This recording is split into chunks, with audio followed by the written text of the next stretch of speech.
You pack your bags weeks in advance. You double-check your passport, print your boarding pass, tell friends you'll see them when you get back. The airport feels electric, full of movement and possibility.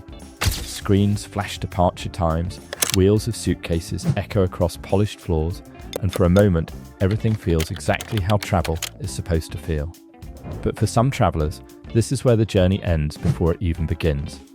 Every year, tens of thousands of tourists around the world are turned away at airports, not after landing, not at immigration desks in foreign countries, but right there, at the gate or at border control, sometimes after a flight that lasted more than 10 hours. The reasons are often simple, sometimes confusing, and occasionally shocking. And for the people affected, the experience can feel humiliating, expensive, and deeply unfair. Picture this.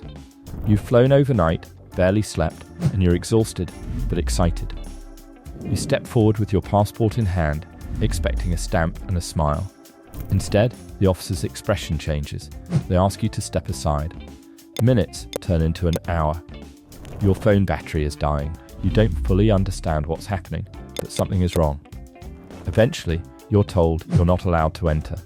No long explanation, no negotiation. Just a return ticket and a heavy feeling in your chest.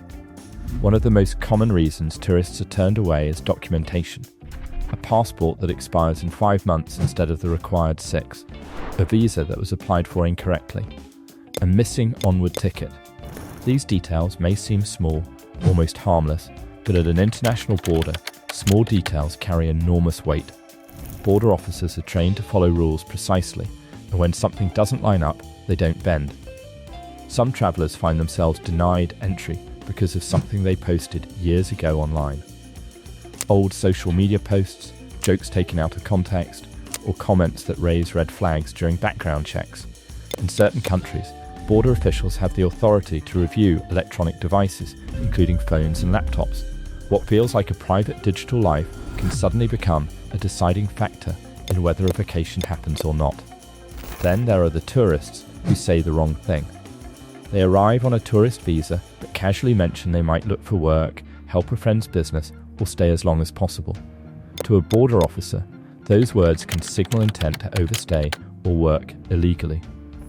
In seconds, an innocent comment can turn into a denied entry stamp, even if the traveller had no bad intentions at all. Money is another silent gatekeeper. Some countries require proof that you can financially support yourself during your stay. If you can't show enough funds, bank statements, or credit access, authorities may decide you're a risk. For backpackers and budget travellers, this can be especially brutal. Being adventurous and travelling light can sometimes look suspicious through the lens of immigration control. But not all turnaways are about paperwork or money. Sometimes it's about patterns. Travellers who visit the same country repeatedly for long periods can raise suspicion. Border systems track entries and exits, and if someone appears too often or stays too long, officers may question whether tourism is really the purpose. Even if every visit was legal, the pattern alone can be enough to stop the next one. There are also cases where tourists are denied entry because of past travel history. Visits to certain regions, even years ago, can trigger extra scrutiny. While most travellers never notice this, others find themselves questioned intensely, pulled into secondary inspection, and ultimately refused without a clear explanation. To the traveller, it feels random. To border systems, it's data doing its job. What makes these moments especially painful is how final they feel. There is usually no appeal process at the airport, no phone call to fix things, no way to explain yourself fully. Decisions are made quickly, often behind closed doors, and once they're made, they're enforced immediately. You may be escorted back to a waiting area, watched carefully, and placed on the next available flight out. The emotional impact is rarely talked about. Being turned away at an airport doesn't just cancel a trip. It can feel like rejection by an entire country. Travellers describe feelings of shame, anxiety, and disbelief. Some cry quietly in airport corners. Others feel anger boiling under the surface. Many are afraid to tell family or friends what happened, especially if the trip was expensive or long planned. Financially, the consequences can be devastating. Non-refundable flights, hotel bookings that vanish into thin air, tours and experiences that were paid for months ago. In many cases, the airline is not responsible, and insurance may not cover immigration denial. What was supposed to be a dream vacation can turn into a loss worth thousands of dollars in a single day. Families aren't immune either. Parents traveling with children have been turned away while their kids watch in confusion. Couples on honeymoons have had plans destroyed before they even left the airport. Solo travelers, especially younger ones, often feel targeted and powerless, unsure if their age or appearance played a role in the decision. What's rarely explained is that border control isn't about welcoming tourists, it's about risk management. Officers aren't there to ruin vacations, they're there to enforce policies designed to control migration, protect labour markets, and maintain national security.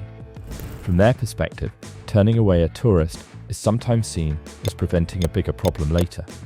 Still, the lack of transparency is what frustrates travellers most. Many are never told the exact reason they were denied entry. They receive vague explanations like failure to meet entry requirements or insufficient ties to home country.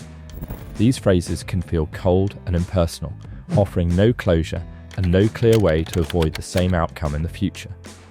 Some travellers learn the hard way that confidence matters. Nervous answers, inconsistent stories, or visible stress can raise suspicion.